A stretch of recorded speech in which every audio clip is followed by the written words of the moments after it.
Bienvenue sur Africa 24 pour cette nouvelle édition du QG Week-end. Au sommaire de l'actualité, fin d'année oblige, l'heure est au bilan. Un bilan politique chargé en Guinée qui a entrepris de vastes chantiers en faveur de la paix et de l'unité.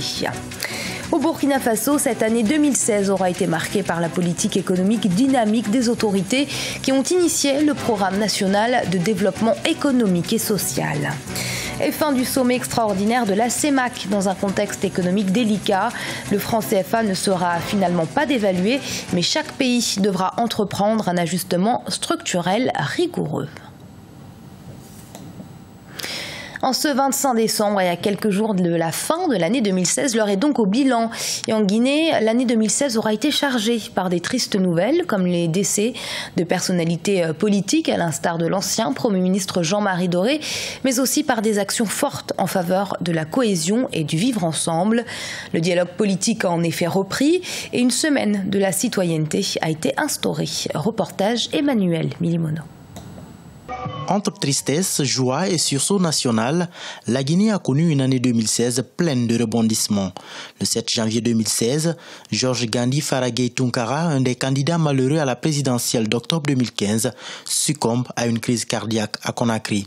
Le 29 janvier 2016, c'est l'ancien Premier ministre Jean-Marie Doré qui rend également l'âme des suites de maladies. Il a fait partie avec le professeur Alpha Condé, le professeur président de la République, avec M.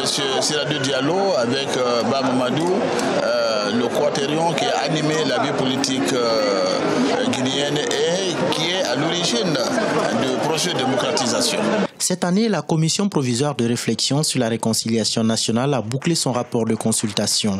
Le chemin semble ainsi balisé pour lancer le processus qui permettra aux Guinéens de faire face à l'histoire, leur histoire. Notre pays ne peut prospérer en faisant fi de son passé qui n'a pas été un peu glorieux. 2016, c'est aussi ce climat politique tendu dans les premiers mois, mais qui découle sur un dialogue politique rassurant dont les conclusions sont progressivement en train d'être mises en application. Ce dialogue, 5e du genre, porte la touche personnelle du président Alpha Condé. Après tout, nous nous battons tous pour l'intérêt de ce pays. Que ce soit ce qui s'est passé hier ou aujourd'hui, je pense que chacun de nous a été éclairé. On a également obtenu du président de la République un engagement fort de veiller à l'application des décisions de dialogue politique. Cultiver le civisme et la tolérance entre les populations, c'est le nouveau chantier du gouvernement guinéen.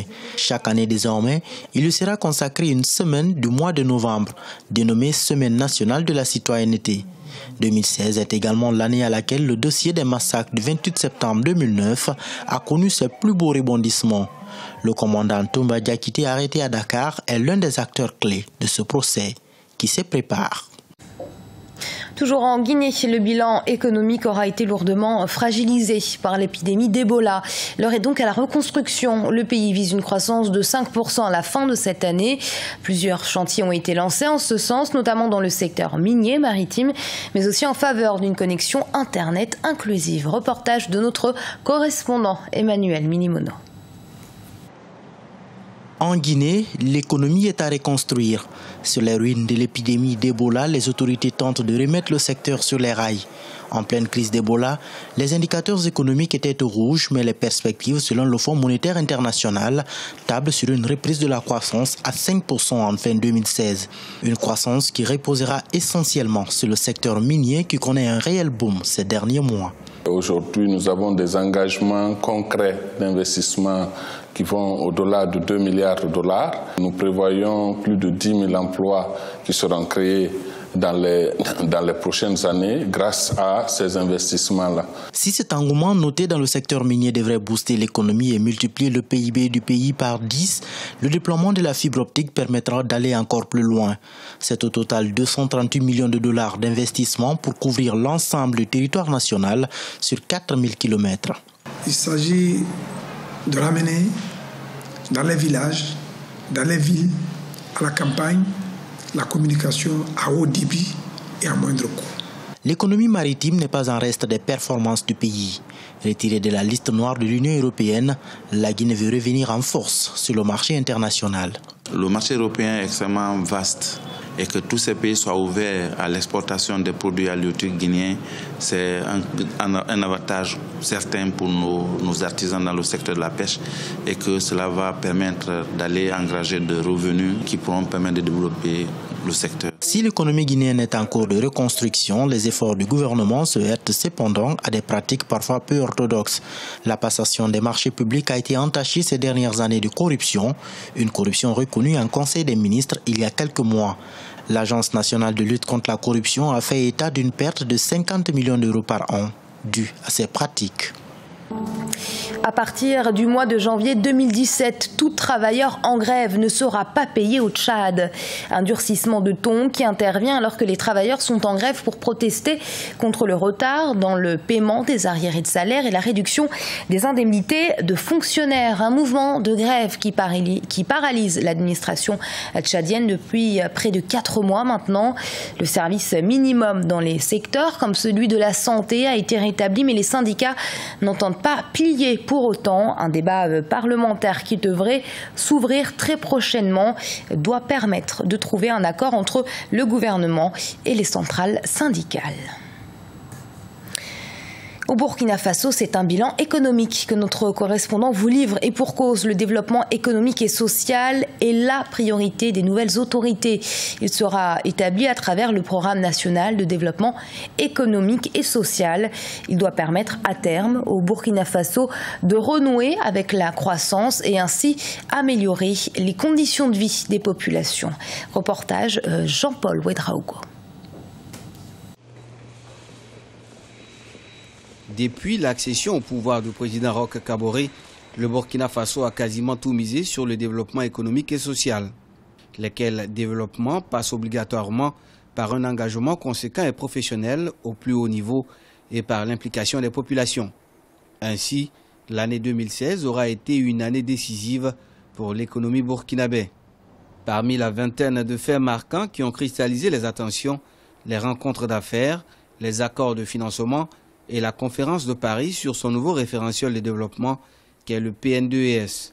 On notera que cette table ronde tenue les 7 et 8 décembre 2016 à Paris en France a permis de mobiliser auprès des partenaires au développement plus de 18 000 milliards de francs CFA pour amorcer le développement intégral du pays.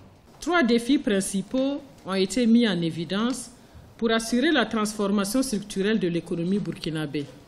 Et je vais les citer.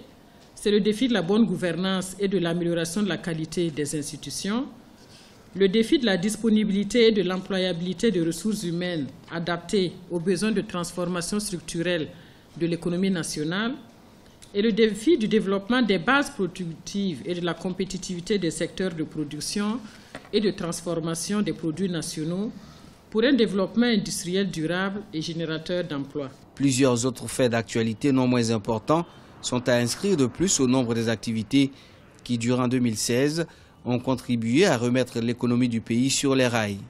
À titre d'exemple, on pourrait citer la 2e édition du Salon des banques et PME de l'UEMOA, tenu en septembre à Bamako au Mali, et dont l'organisation était en partie assurée par des structures burkinabées, le 5e Salon des mines, tenu au mois de mai 2016, le lancement officiel en juillet de la même année du Fonds de solidarité commerciale par le syndicat national des commerçants du Burkina et enfin les élections consulaires qui ont porté Mahamadi Sawadogo à la tête de la Chambre de commerce en novembre 2016. Le plus important pour moi, c'est ce que j'incarne vis-à-vis de la génération actuelle et future. Et comme je disais tantôt, j'ai commencé petit et les gens ont vu comment est-ce que l'évolution a été faite. En 2016, plusieurs réformes ont été entreprises afin de redynamiser l'économie burkinabé. Décrite comme porteuse d'opportunités pour l'emploi des jeunes, l'autonomisation des femmes et la croissance économique au bénéfice de tous, il faudra attendre 2017 pour voir si oui ou non des succès seront enregistrés. Le sommet extraordinaire de la CEMAC, la Communauté économique et monétaire d'Afrique centrale, s'est achevé ce vendredi 23 décembre à Yaoundé au Cameroun. Tous les chefs d'État de la zone étaient présents, l'objectif étant de trouver une stratégie de relance économique de la sous-région fortement impactée par la chute des cours du pétrole et des matières premières. Deux solutions avaient été préconisées, la dévaluation du franc CFA ou l'ajustement structurel. C'est finalement cette dernière qui a été choisie. Fanny Mounichi. Un ajustement vigoureux et structuré. Voilà la stratégie de relance économique sur laquelle se sont entendus les chefs d'État de la zone CEMAC, la Communauté économique et monétaire d'Afrique centrale, lors du sommet extraordinaire qui s'est achevé ce vendredi 23 décembre au Cameroun. 21 résolutions ont été prises à l'issue des négociations qui se sont déroulées à huis clos. Quant à l'option de la dévaluation du franc CFA, elle a été écartée. Au terme des échanges, les chefs d'État ont, premièrement, relevé d'emblée que le renforcement de la stabilité macroéconomique ne nécessite pas un réajustement de la parité monétaire actuelle, mais plutôt des efforts d'ajustement sur les plans intérieurs et extérieurs assortis de réformes structurelles adéquates. Deuxièmement, les chefs d'État ont décidé d'adopter des mesures pertinentes destinées à inverser durablement les tendances négatives de l'économie de la sous-région, combinant une politique budgétaire adéquate, une politique monétaire appropriée et une coopération internationale renforcée. Les chefs d'État de la CEMAC se sont également accordés sur l'adoption d'une nouvelle relation avec le Fonds monétaire international, une coopération renforcée avec l'institution afin de bénéficier de son assistance technique et financière. La conclusion de nouveaux programmes avec le FMI permettrait aux pays de la sous-région d'accroître leur accès au financement international, de réduire la pression sur la monnaie commune et d'améliorer la qualité de l'endettement.